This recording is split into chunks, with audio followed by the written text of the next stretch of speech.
What's good, folks? Today we're gonna play some hockey. Have they made an anime about hockey? I don't think so. Hey?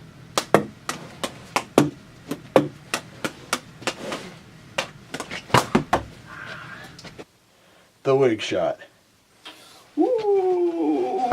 Oh!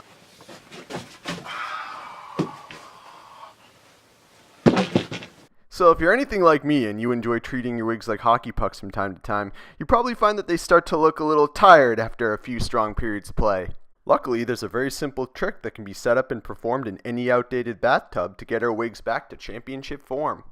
Before I break down the rest of this game film, I should probably add that the wig I'll be using today is a beautiful jet and silver made by Art of Wigs, and it is heat resistant. But honestly, I think you can get comparable results with this technique using basically any temperature water. So to begin the process, I like to start by wetting the entire wig down.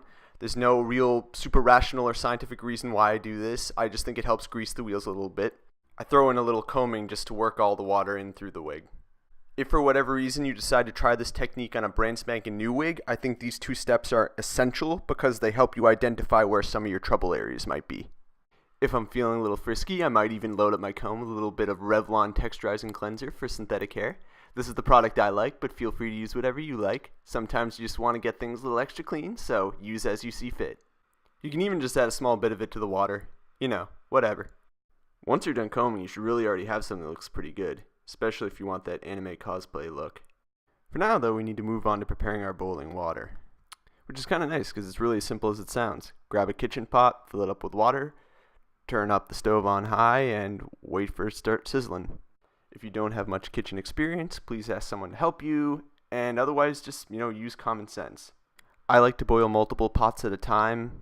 For any given wig, for any given treatment, I might do 6 pots of water total for the whole exercise. And if I'm being real here, I never deal with too many specifics with a project like this anymore. Art of Wigs' guideline for working with their heat-resistant wigs is that they can withstand temperatures up to 420 degrees Fahrenheit. And when I stuck a thermometer in every pot, when I literally measured every single boiling pot of water, I never felt like any of them ever went much higher than 200 degrees Fahrenheit. So I feel like as long as your water's boiling, you're good to go. Just be careful with it. And again, folks, this isn't complicated stuff. If you just have access to hot water from a faucet, or even if you just have room temperature water, the most important variables for this project, I feel, are the gravity effect of the water pulling down on the hairs, and really just being able to give the wig enough time to dry fully before you wear it. We're just dumping water on wigs, folks. Don't overthink it too much. So as I finish talking about not caring so much about the details, the next step is to start thinking about the details a little more. The one area that I do hone in on and try to really hammer with splash is the neck hair. I just think that when the back wig hairs rest tightly on the back of your neck, it looks super crisp and natural. I really try to target them as best I can. It's a personal thing. I do kind of comb continually as I'm going while I'm dumping water, but I definitely believe that at the end you should do some combing before you leave your wig to dry overnight. I just think it kind of helps the process. It helps gravity do its magic, I guess. And also, if you do a good job combing, it may seem like a good time to do a little bit of snipping and trimming, but resist it. Please resist it. It never goes well for me.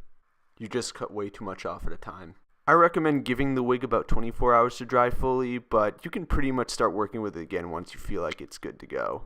The last step is really just combing anyway again. And before I show you the final result, do pin your wigs down when you're using them. It just helps. Pick a couple spots. You don't have to go crazy, but do it. So here's the final look. Bag it up, ship it out.